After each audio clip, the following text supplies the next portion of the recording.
afternoon po sa inyong lahat, mga kapatid. Good afternoon. Buting hapon po sa inyong lahat. Kamusta po kayo, mga kapatid? Mabuti. Tayo po ay nagagalak muli sa pagkakataong ito.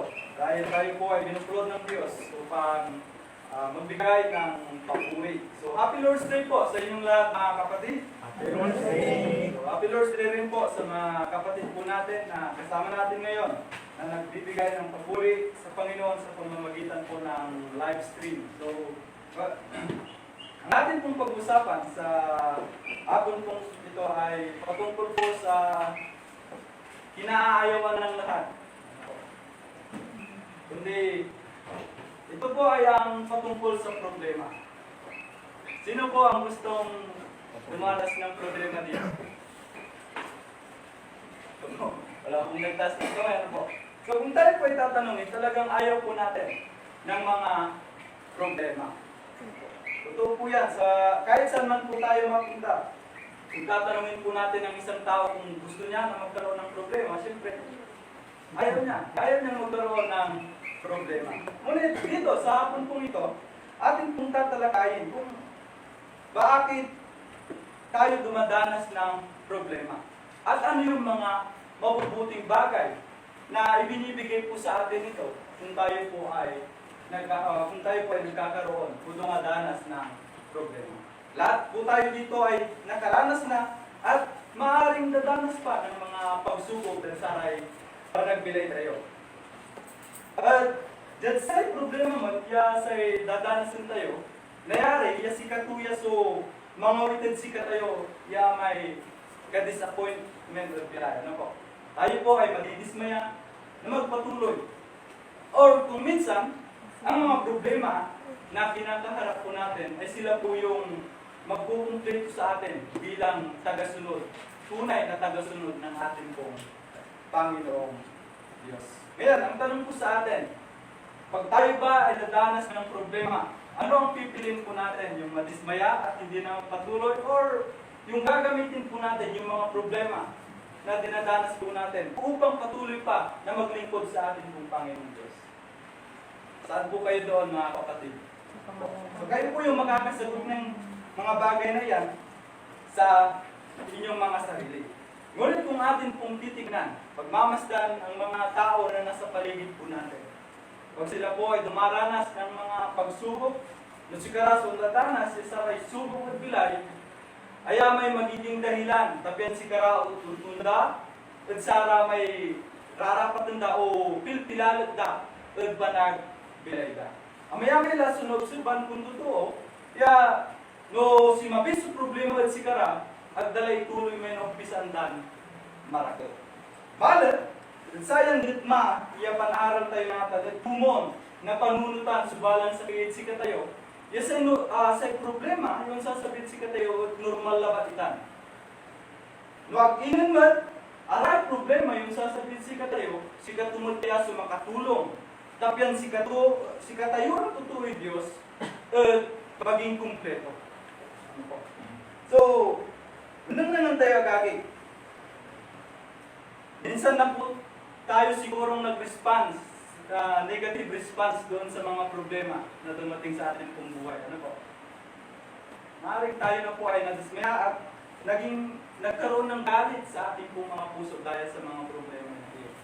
Ngunit sana ay mabago po yun. Sapagkat kung atin po tinitignan, at kung meron po kayong mga Biblia, ay inaasahan ko po, inaanyayahan ko po ang bawat sa inyo na basahin po natin ang isinaad doon sa Romans chapter 8, verses 35 to 39. At akin pong babasahin sa inyo sa wikang Tagalog. Romans chapter 8, verses 35 to 39. At sabi po dito, sino ang makapaghihiwalay sa pag-ibig ni Kristo? Ang kahirapan ba? O ang kapigatian ba? O ang pag-uusig? O ang tagutong? O ang kahubaran? O ang panganib? O ang tabak? Gaya ng nasusulat, dahil sa iyo kami pinapatay sa buong araw. Kami ay tinuturing ng mga tupa sa katayan. Ngunit sa lahat ng mga bagay na ito, tayo higit pa sa mga nagtagumpay sa pamamagitan niya na sa atin ay umilig.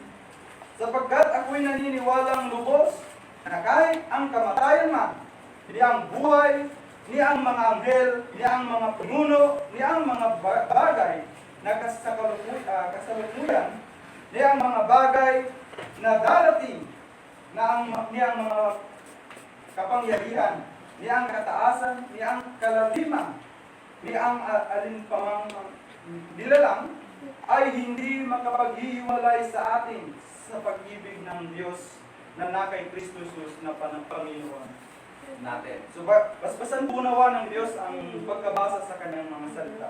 Dito po, sinabi po, isinaad po makikita po natin yung mga bagay na isinaad ni Apostle Paul. Kung saan, masasabi po natin, may kukonsider po natin na mga problema na kung saan nagkaroon ng katanungan si Apostle Paul. Na kung saan, ano ang makapaghihiwalay sa atin? Sabi ko dyan sa verse 35, ang kahirapan ba o ang kapighatian ba? Yung mga nabanggit po dyan na una is, yun po yung mga bagay na karaniwan na dinadanas ng bawat isa po sa atin. Kung titignan po natin ang problema, ay siya pong humahad lang upang magawa po natin yung mga nais natin sa buhay. Ito yung, ang problema ay ang bagay na kung saan siya yung magdadala ng takot sa bawat sa atin upang ipagpatuloy pa kung ano yung naumpisan po natin. Ngunit dito, sabi ni Apostle Paul sa bandang dulo, ang mga bagay na ito ay hindi makapaghihiwalay sa atin sa pag-ibig ng atin pong Panginoon Diyos. Ang tanong, bakit nga ba tayo nagkakaproblema? Akin na, man po problema tayo. Akin na kung dadanas tayo yung problema, panagbilay tayo. Mga kapatid, mga kaibigan, una po, nagkakaroon po tayo ng problema sapagkat God uses problem to direct us. Nagamit ng Diyos ang mga pagsuko, ang problema, para po tayo po ay idirekta. Saan po tayo idirekta? Doon po sa paglilingkod. Tunay na paglilingkod po sa atin po, Panginoon Diyos. Sabi po dito, obstacles are placed in our ways to see if what we want is really worth fighting for. Dumadanas po tayo ng mga problema upang makita natin na kung ano yung mga ginagawa po natin, ano yung mga kagustuhan po natin, ay karapat dapat na ipaglaban. Gaya po ng relasyon. Ano po mga kapatid? Kung minsan, sino na po ang nagkasubok makipagrelasyon dito? Relasyon po natin sa pamilya, maging sa atin pong pagiging binata at dalaga. Ano po? Kung atin pong titignan, nagkakaroon po ng mga conflicts o problema sa isang relasyon. Ngayon, ang problema ngayon ay maaaring magdala ng ikakasira ng relasyon po natin or yun po yung magiging daan para lalo pang tumatag yung pag-iibigan po natin. Kung karapat dapat pa na magpatuloy ang relasyon na yun. Ganon din po. Sa atin pong buhay bilang mga Kristiyano, ang relasyon po natin sa atin pong Panginoong Diyos ay nagpapatatagin po yan ng mga problema na kinakaharap ng bawat isa po sa atin. Po, ang mga bagay po yan, ang mga pagsisikap po natin, pagtitiis po natin sa mga problema na dinadanas po natin, ayun po yung magpapakita na magpaparealize sa atin kung karapat dapat ba na ipagpatuloy ang pagiging Kristiyano. At sa mga nasubukan ko po na problema, mga dumaan na problema sa buhay, is tunay po na nagpatatag po yun. Yun po yung patuloy na nagpa-encourage sa akin o nag-motivate sa akin para magpatuloy pa sa paglilingkod sa atin po, Panginoon Diyos. At sana ganun din po ang bawat isa po sa atin. Dahil inaasam po bilang tao na magkaroon ng buhay na walang hanggan. Inaasam po na makapiling ang Diyos sa kabilang buhay. At alam ko na bago po natin matamasa yung bagay na yun, kailangan po muna nating dumanas ng kahirapan at mga problema sa buhay. Kaya sabi po dito, nothing of great value ever comes without struggles and hardship. Wala pong dumarating na mga mabubuting bagay sa ating pong buhay na hindi muna tayo dadanas ng mga kapigatian, mga paghihirap, pasakit sa buhay. Kaya po ng mga manlalaro, mga athletes, ano po yung mga problema na kanilang kinakaharap kung bakit sila patuloy na nagpupursige na maging isang batikan sa kanilang napiling sports. So, minsan na-encourage po sila doon sa kanilang pagkatalo. Minsan yung pagkatalo po nila, ginagamit po nila yon bilang stepping stone para sila po ay makapagpatuloy at maging tanya. Po, si Michael Jordan, di ba? Kilala po natin si Michael Jordan. Ano po? Siya po ay nakilala bilang magaling sa basketball. Ngunit, bago po siya nakilala na magaling na manlalaro sa basketball, marami pa po siyang dinaanang pagsubok. Marami po siyang dinaanan na mga failure sa kanyang buhay bago niya makamtan ang bagay na yun. So, ganun din po ang bawat isa po sa atin. Bago po natin makamtan ang buhay na walang hanggan na inaasam po natin, tandaan po natin lagi na tayo po ay daranas ng mga problema. At ang mga problema ngayon, sana yun po yung mag-direct sa atin para lalo pang maglingkod sa atin po, Panginoong Diyos. Nagaya ng sinabi po ni Solomon. Dito po sa Proverbs 20 verse 31. Basan po Pangasiang Konto Jai. Maminsan, say makapasinagang anagawad si katayo, sumaka uman nakabibilay tayo. So, ang tusok gabay ito ni Bagamay makapasinagang. O, yung mga nakakatakot, yung mga problema, yung mga kapighatian. Proverbs 20 verse 31 po. So, kung titingnan po natin, yung mga bagay na masakit na nangyayari sa ating pong buhay, minsan sabi na, yun yung mga nagpagpapabago sa atin. Ngayon, doon sa mga problema na nadanas nyo po sa inyong buhay, ito ba ay nakapagbigay o nakapag-encourage pa para lalo pang maging mabuti sa mata ng ating mong Panginoon Diyos? Kung oo mga kapatid, blessed po tayo. Blessed po tayo dahil sa pamamagitan ng problema na dinanas po natin, nakita po natin yung bright side. At yun po yung gustong ipakita ng Diyos sa bawat isa sa atin. At kung saan, yun po yung maghihikayat pa sa atin. Yan si katayo at manlingkor. Ang Diyos ya katawan. So yun po, tandaan po natin yung Proverbs 21 verse 30.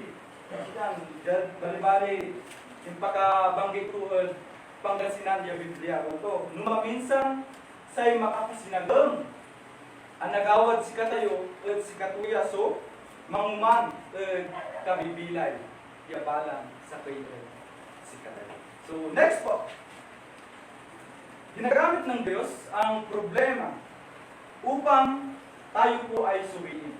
God uses problems to inspect everyone of us. Tayo po ay maiyang tulad sa isang T. Ano po? Maalala ko po yung T. Sa mga ibang tao po, minsan pag nakikita po nila yan, dahil bago sa kanila, hindi po nila isinasawsaw. Hindi lang. Yung iba po, binubuksan po nila at binubuhos sa mainit na tubig. Ngunit, mali po yung pagkakagamit na yan. Ano po? Kung bakit sinabi ko po na tayo po bilang mga Kristiyano ay maihahalin tulad sa isang tea.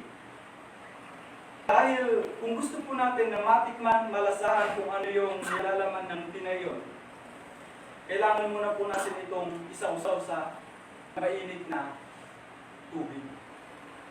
Okay, so ang mga mainit ng tubig sa ating mga Kristiyano, maaaring may tuling po sa mga problema na kinakaharap po natin. At kung saan pag dumadanas tayo ng mga problema, doon nakikita ng Diyos kung ano tayo talaga. Maging sa mga kasama po natin, ano po, makikilala po natin yung mga tunay na kaibigan po natin kung tayo po ay dumaranas ng problema. O maging sila ay dumaranas ng problema. Makikita po natin kung ano yung tunay na kulay po nila. Kikilala po tayo ng ating pong Panginoon Diyos sa pamamagitan po ng mga problema na dumarating sa atin pong buhay.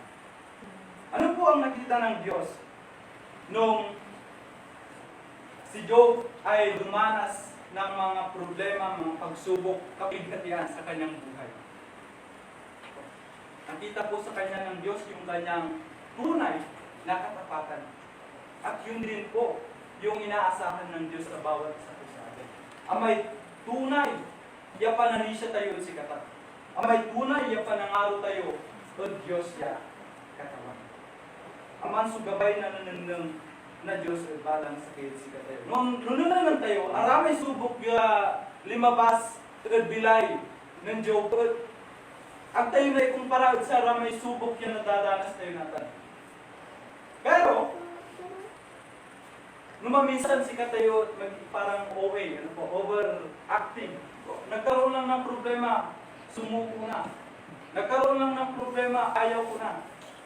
Hindi po dapat ganun. Dahil meron pa palang mga tao na binigyan ng mga problema sa buhay ng mas higit pa doon sa problema na dinadanas mo, ngunit na pagtagumpayan po nila. Ano po ang gustong iparating po sa atin ng bagay nito? Bilang mga mananumbok ya Diyos, bilang mga mananumbok ya Diyos, kumon, nuwala sung sabiya sa aray subok at bilay tayo mo, at na ipaninun tayo may tuwa, yapanan siya, tanta na nga tayo at Diyos na katawan. Yun po yung inaasahan ng Diyos sa bawat isa po sa atin. Kaya ano po yung sinabi ni James sa kanyang sulat? Kanya, sa James chapter 1, verses 2 to 3.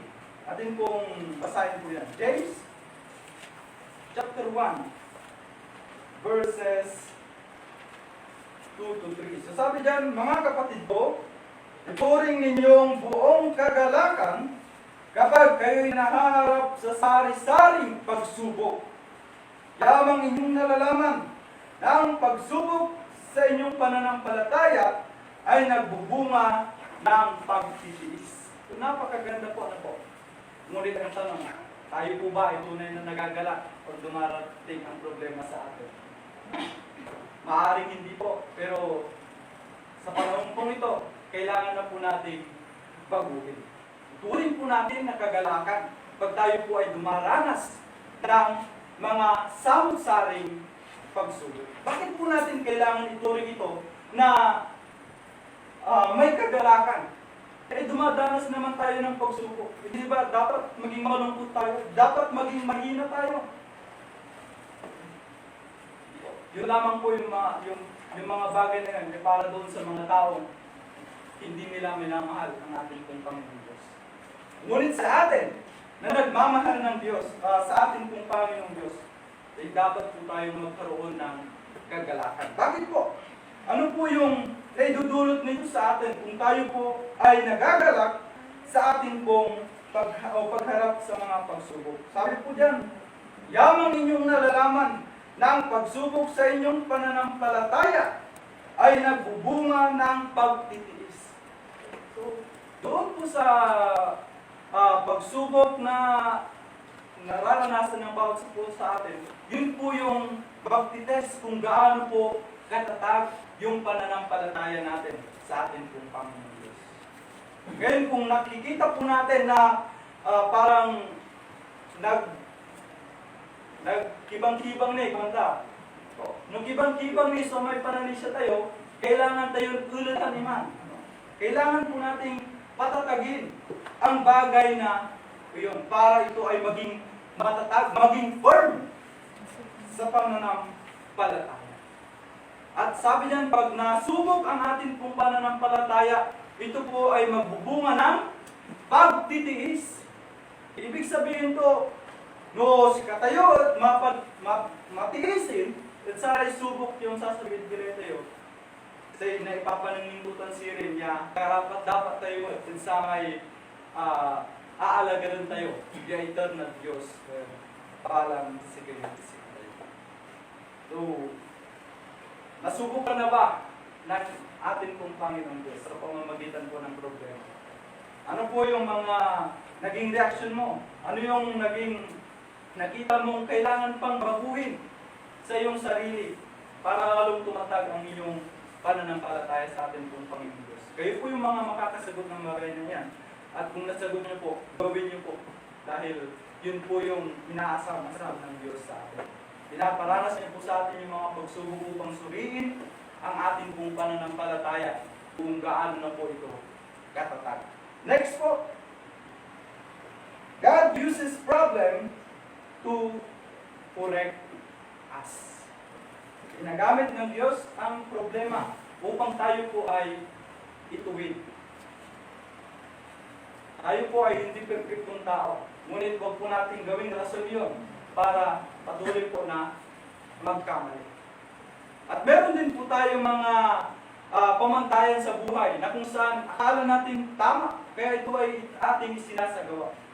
Ngunit sa mata pala ng Panginoong Diyos, ito po ay may kamalian. O hindi po natin napapasaya ang Diyos sa pamamagitan po ng bagay na yun. Kaya dapat baguhin po natin. At kung tayo po ay nagka-problema, makikita po natin yung mga bagay na yun. Bakit po? Dahil sabi dito, sometimes we only learn the value or some lessons we learn only through pain and failure. Tutunan naman po natin ang aral sa buhay kung tayo po ay minsan nabibigo at nasasaktan. Kaya po ng bata, naalala ko po nung bata ako, may manok si nanay at may mga siyo-siyo siya. Dahil sa kukulitan, sabi ng nanay ko, wag mong lalapitan yan kasi tutukayin ka ng nanay. Huwag po na. Pero pag alis ni nanay, ginawakan ko yung sisiw. Ginawa sa akin, tinuka ng manok. Ano po? At sa pamamagitan po nun, nalaman ko na ganun pala yung magiging reaksyon ng inahin. Nasasaktan ka pala niya pag hinawakan mo yung kanyang sisi.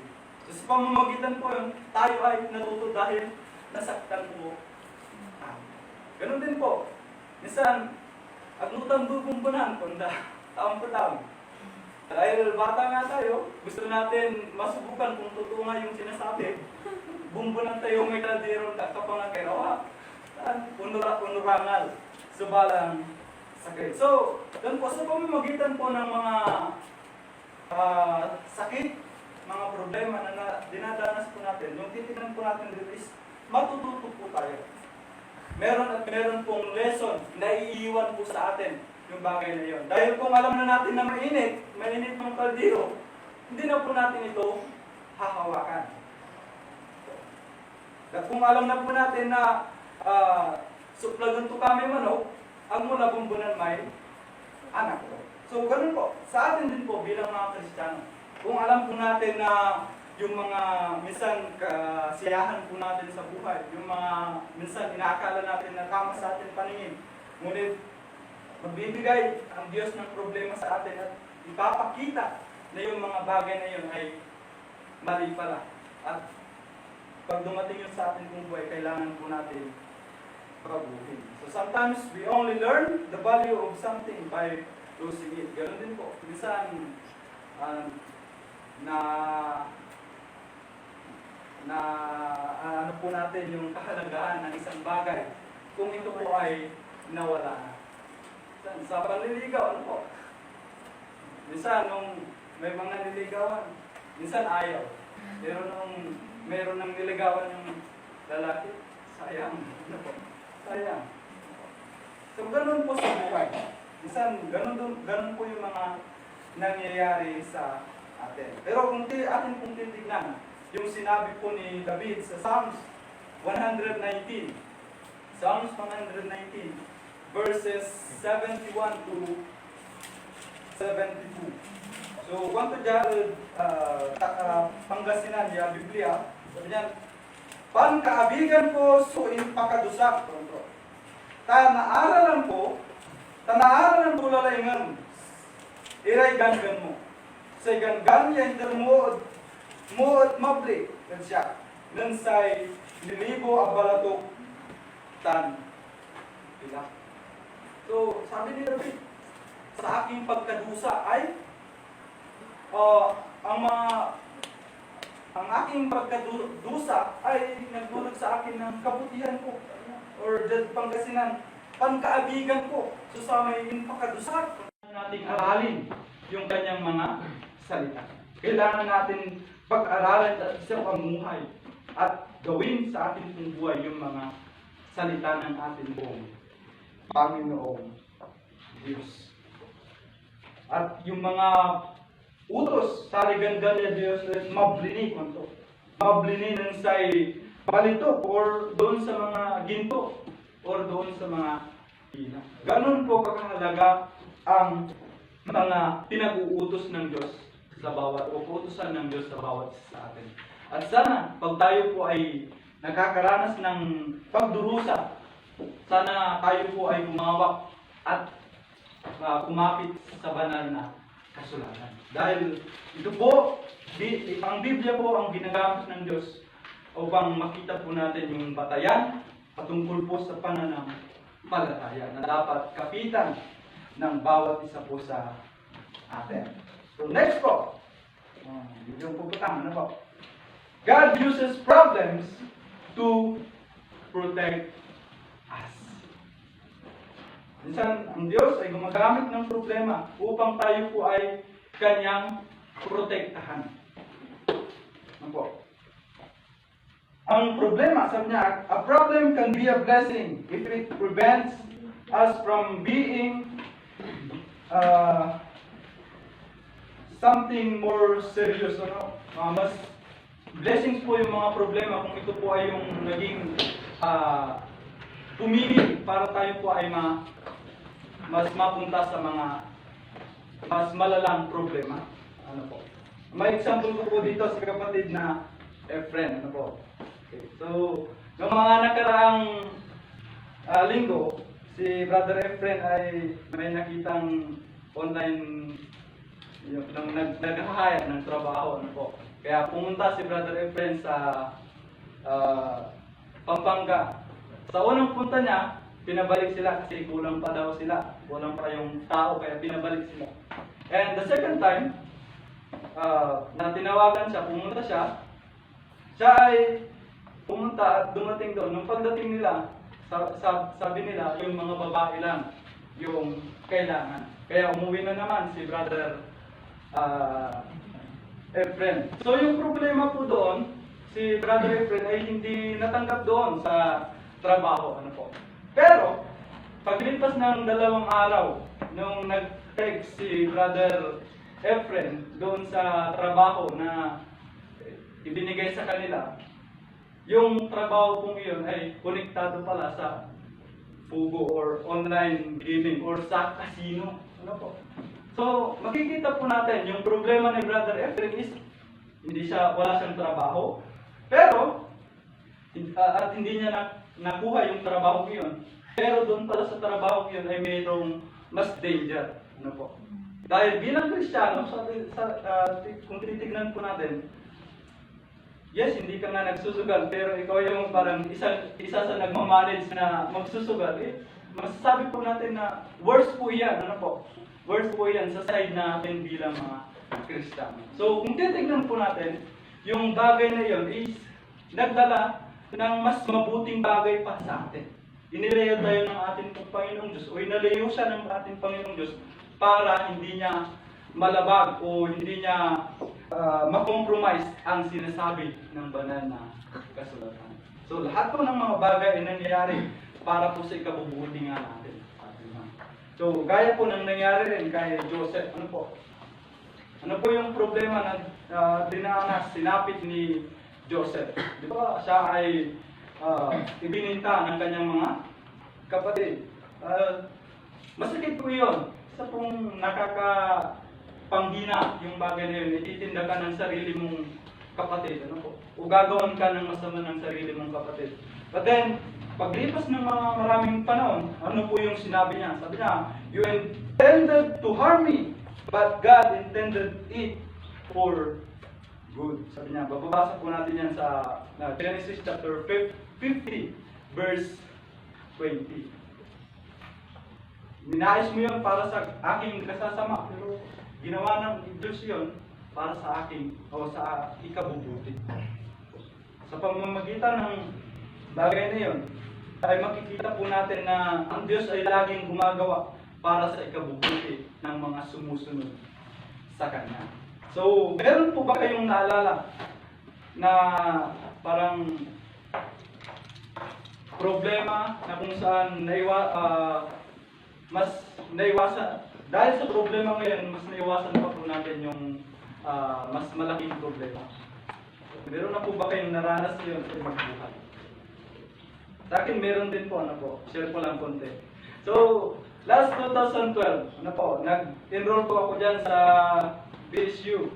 Graduate na sana ngayon, Pero, dahil sa pag-iisip na walang tuition, mahal pa yung tuition noon. Dahil sa pag-iisip na walang tuition, dumating po yung time na parang nagdadalawang isip ako na hindi na magpapatuloy kasi hindi ko lang din matatapos. So yung problema is wala akong tuition. Pero, dumating po yung isang bagay na napakaganda. Yun po yung 4 days before pasukan, sila Brother Joseph po ay pumunta doon sa Lasit, doon sa barangay po namin. At nag-invite po sila ng mga kabataan na gustong mag-aral sa Bible School.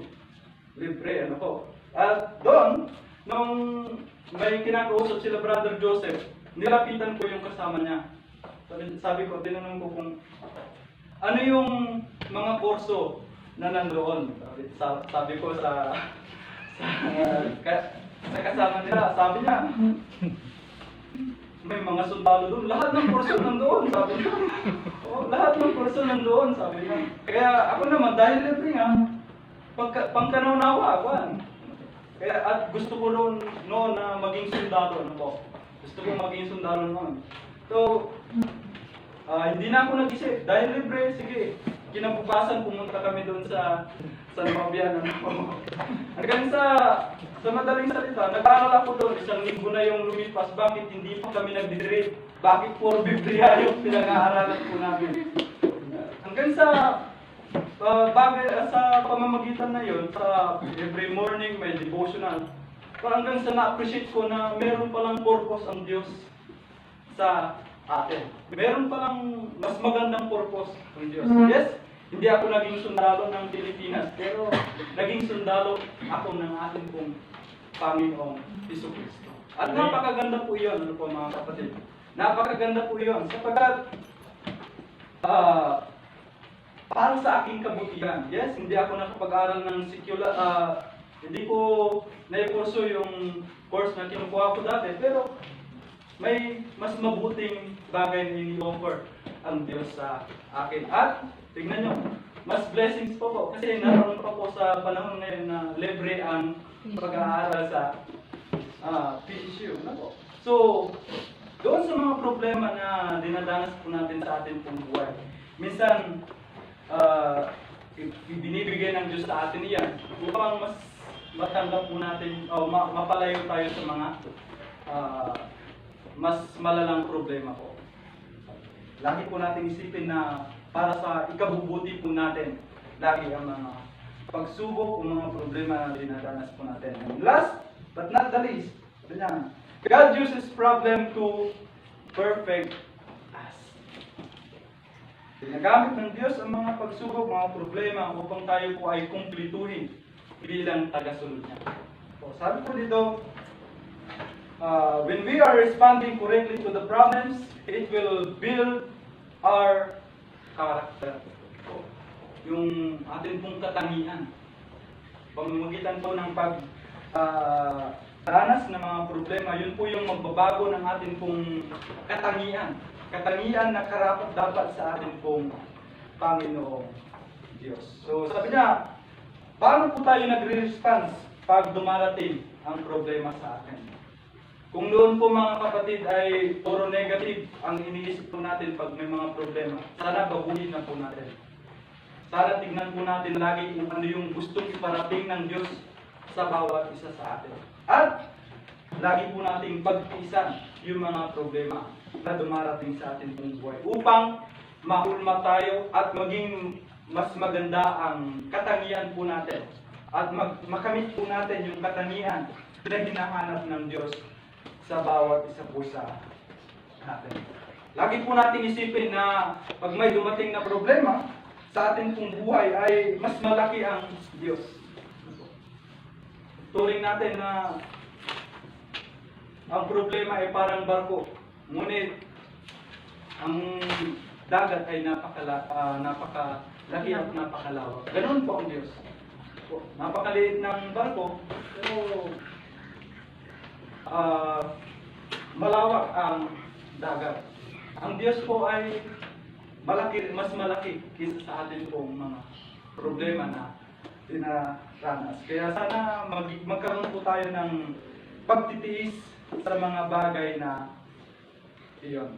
At hayaan po natin na ang mga problemang iyon ay magturo sa atin upang lalo pang magtiwala sa atin pong Panginoong Diyos. So basahin po natin yung Romans 5. Romans 5.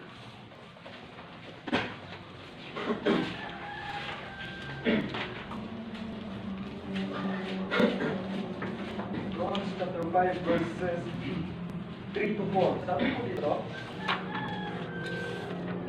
at hindi lamang gayon, kundi nagagalak rin tayo sa ating mga kapighatian, sa pagkaalam na ang kapighatian ay nagbubunga ng pagtitiis, at ang pagtitiis ay nagpapatibay at ang pagpapatibay ng pag-asa. So yun po, sinabi po ni Apostle Paul, sila ay nagagalak dahil po sa mga kapaghatian na dinadanas po nila sa pamamagitan po ng pangaral ng salita ng Diyos. At dahil sa pagtitiis na yon, sabi mo, nagbubunga ito ng nagpapatibay. Nagpapatibay po ito sa kanila at nagpapatibay doon sa pag-asa na nasa kanila. Ang ano po yung pag-asa na nasa sa atin? Ang pag-asa po ng kaligtasan ay nasa bawat isa po sa atin, mga kapatid. Kaya sana po, pag dumanas po tayo ng mga problema sa buhay, mapagtagumpayan po natin yung mga yan. At magtiwala po tayo lagi sa atin pong Panginoong Diyos. Ang Diyos po ay laging nagtatrabaho kahit minsan hindi natin ito nakikita o hindi natin ito nauunawaan. Pero lahat ng mga nangyayari sa atin pong buhay ay para rin mismo sa atin pong ikabubuti. Sabi nga dyan sa Romans 8:28, and we know that in all things God works for the good of those who love Him, who have been called according to His purpose. So, handa ba kayo na harapin ang mga problema, mga kapatid? Piling ba kayo na harapin ang mga problema sa ating buhay? Napakaganda po pala na magkaroon ng problema dahil ito po ay magdidirect sa atin. Ito po yung magsusuri sa atin kung gaano nakatatag yung pananampalataya ng bawat sa atin. Ito po yung magtutuwid sa atin sa mga maling akala po natin. Ito po yung puprotect sa atin. At ito yung magkukumpleto sa atin upang maging karupod-duod at karapat-dapat sa ating pong Panginoon Diyos. Sana ang mensaheng ito ay makapagbigay ng encouragement, paalala sa bawat isa po sa atin at sa buhay po natin at magkaroon po tayo ng kagalakan sa pagharap ng mga kapatid. God bless you.